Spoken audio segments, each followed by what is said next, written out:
There's a grave threat facing our nation, and it can hit you anywhere at any time.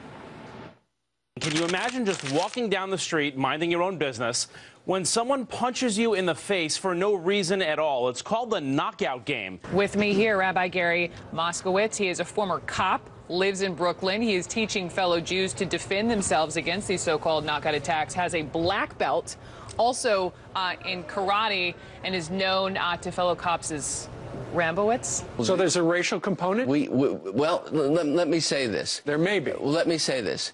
The victims appear to have been all white, and the assailants appear to have been all black. Yes, it seems the corporate media can't seem to shake its fixation on the latest fake phenomenon. Because you see, this is not news, and there's no real data supporting this growing trend. In fact, over the last 2 years, there's only been, get this, a 0.7% increase in unarmed random assaults. But hey, Fox News is going to let a pesky thing called facts stop them from a perfectly good opportunity to fearmonger us about brown people. The point is that all of this is being blown out of proportion and has turned into one giant race-baiting distraction. So let's look at a couple of stories being knocked out by the knockout game. For example, have you ever heard of ALEC, or the American Legislative Exchange Council? Well, if you've been watching Breaking the Set, then probably the answer is yes. But the corporate media barely makes a mention of this highly influential lobbying group, which is holding a giant summit today in Washington, D.C., and countered with massive protests.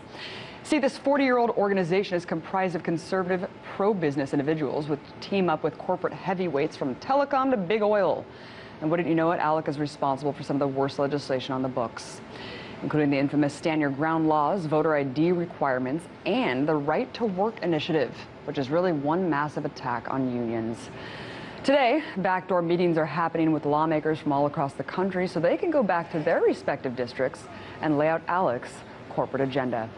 The model bills being attacked this week are the EPA's regulation of greenhouse gases and the opposition to food labeling, among many others. And yet another story overshadowed by the KO nonsense is NSA spying, which, by the way, is getting worse by the day as leaks continue to confirm.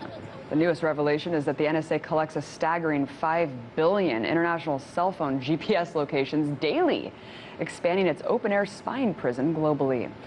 Also, the editor of The Guardian was recently called to testify before the British Parliament. Why? Well, after publishing NSA leaks related to Britain, the UK government is trying to charge the publication under the Terrorism Act. It's an unprecedented move, which many see as the criminalization of journalism. And as journalist Glenn Greenwald brilliantly tweeted, if you want to make a list of the world's worst governments, you could begin with ones equating journalism with terrorism. So while the real news is going on, the focus is instead on mobs of black people randomly attacking white people. Maybe it's time to knock out the corporate media instead.